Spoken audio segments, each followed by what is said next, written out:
मजेत आहात का? आज माझा या स्टेजवर शेवटचा दिवस, म्हणून मी काही खूप मोठं स्पीच वगैरे काही देणार नाही. तर आज मी तुमच्यासमोर फ्रेंडली अशा गप्पा मारणार आहे. तुम्ही सगळे माझ्यासोबत गप्पा मारणार ना? आणि माझ्यासोबत बोलणार ना? आणि परत कधीच या स्टेजवर असं बोलायला येणार नाही. रयत शिक्षण संस्था यादवबाई काळे महिला महाविद्यालय अहिल्यानगर 12वी सायन्सची विद्यार्थिनी अनबुले मोनिका सर्वप्रथम सर्वांना विनम्र अभिवादन करते. तर आज आपला निरोप समारंभ. खरंच तुम्ही आम्हाला निरोप देणार का? देणार का? तसं पण काय राहा, तुम्ही आम्हाला कंटाळलेलाच आहात. तुम्ही म्हणता कधी जातील 12वीच्या मुली, बरोबर ना? कंटाळत ना तुम्ही आम्हाला, हो की नाही?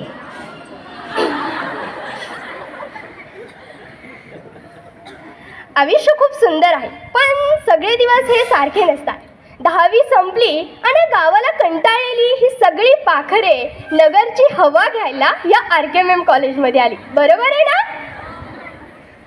कॉलेजमध्ये फर्स्ट टाइम प्रवेश केल्यानंतर ते गावाकडच्या 4 क्लासरूमच्या तुलनेत ही बिल्डिंगवर बिल्डिंग असं भव्य दिव्य RKMMचं नैसर्गिक सौंदर्य पाहून मला इथे कोणी ओळखेल का? मला शिक्षक ओळखतील का? आणि माझी मैत्रिणीसोबत चांगली ओळख होईल का? हे सगळे प्रश्न घेऊन खूप मोठ्या अंतकरणाने मी या कॉलेजमध्ये प्रवेश केला. पण नंतर हे कॉलेज कधी आपलं वाटायला लागलं हे समजलंच नाही. कहते ना, ए महक सिर्फ लफ्ज नहीं तो पूरा सफर है. स्कूल में तो हम सिर्फ लिखना पढ़ना सीखते थे, पर जिंदगी के असली मायने तो हमने कॉलेज में आकर सीखे हैं. आपल्या 2 वर्षात अनुभवलेल्या सगळ्या शिक्षकांबद्दल मी लिहिलेला थोडासा काही अनुभव सांगू इच्छिते.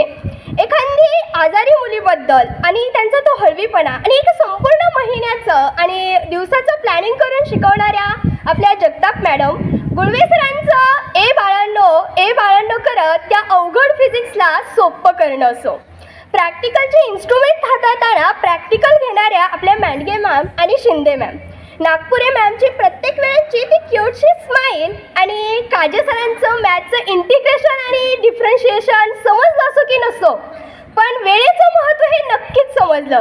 1 मिनिट आणि 1 सेकंद राहिला असं करत करत काजे सरांचे ते 4 कधी वाजायचेच नाही.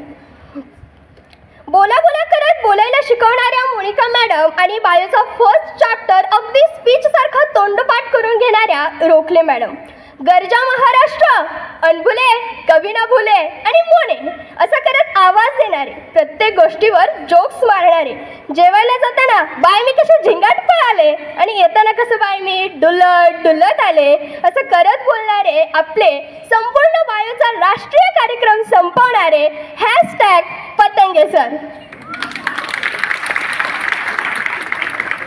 प्रेमाने आणि आपुलकीने दिंगा आणि मस्ती करत बायो शिकवणारे टीचर नव्हे तर एक आपल्यातल्याच खूप अशा गोड अशा फ्रेंड म्हणजे भागवत मॅडम.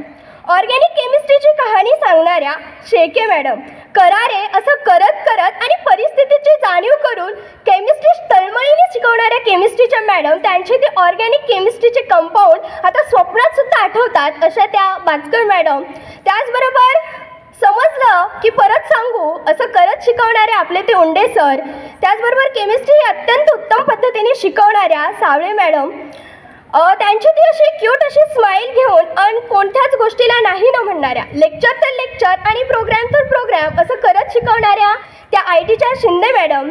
त्याचबरोबर IT शिकवणारे आणि प्रोग्राम घेणारे आणि अतिशय रडायची परिस्थिती असेल, ज्यावेळेस घरी जायचं आहे किंवा अत्यंत गरजेचं काम आहे, अशा वेळेस झेरॉक्स काढून देणारे, जे रडायची स्थिती असते अशा रडायच्या स्थितीमध्ये मुलींच्या चेहऱ्यावर स्माईल देणारे, असे ते म्हणजे ITचे शिंदे सर. इंग्रजीचे ड्रामा आणि पोएम अत्यंत चांगल्या पद्धतीने शिकवणारे साठे सर आणि उमाप सर. आर्ट्स आणि कॉमर्स डिपार्टमेंटच्या सगळ्याच शिक्षकांनी स्पीच कॉम्पिटिशन वगैरे काही असल्यानंतर अतिशय उत्तम आणि चांगल्या पद्धतीने प्रत्येक वेळेस प्रोत्साहन केलं. आणि त्याचबरोबर आपले स्पोर्ट्सचे टीचर LK सर, प्रत्येक वेळेस हसणारे आणि हसून खेळवणारे ते म्हणजे LK सर. आणि शिष्टाचार आणि संस्कार याचे गुण आत्मसात करून देणारे आपले रेक्टर जाधव सर. आम्ही 308 रूम नंबर, आम्हाला आमच्या रूमचा इतका अभिमान वाटायचा की 2 वर्ष झालं पण आम्हाला पनिशमेंटच भेटली नाही. पण तुम्हाला माहिती का काय झालं? आत्ताच 2-3 दिवसापूर्वी याच असताना आम्हाला जाधव सरांनी पकडलं आणि एक अविस्मरणीय अशी पनिशमेंट दिली. आणि त्या पनिशमेंटनी आम्हाला एक शिष्टाचाराचा एक चांगला प्रकार शिकायला भेटला. म्हणतात ना, हॉस्टेल में आकर ये नहीं किया तो फिर क्या किया. पनिशमेंट तो सबको खानी थी, हमने भी खाई, उसमें क्या बड़ी बात है ना. हर सबने खाई ना पनिशमेंट.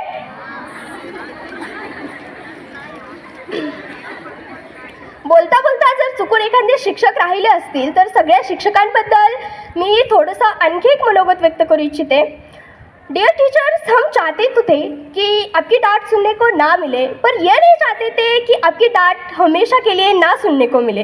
इस फेयरवेल के साथ अलविदा तो कहेंगे इस इंस्टीट्यूट को, पर कभी नहीं भूलेंगे यह बात कि हमेशा याद रहे कि चीज़ें बेहतरीन मिली हो या ना मिली, पर टीचर सच में लाजवाब मिले, जिन्होंने हमें अपना समझाया, अपनाया, पढ़ाया, लिखाया, धमकाया, पढ़ते पढ़ते हंसाया और आज फेयरवेल देके रुलाया भी.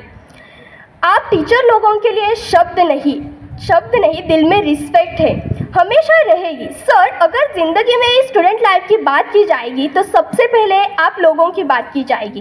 थैंक यू सो मच, जो आप लोगों की वजह से आज हमें बहुत कुछ सीखने को मिला. तो अब इन नटखट जूनियर को भी थैंक्स कहना हमारा सबसे बड़ा कर्तव्य तो बनता है, क्योंकि जिन्होंने एक साल हर दिन हमें दीदी दीदी कह के जो पुकारा है ना, दीदी दीदी कह के, आपका थैंक्स कहना पड़ेगा ना.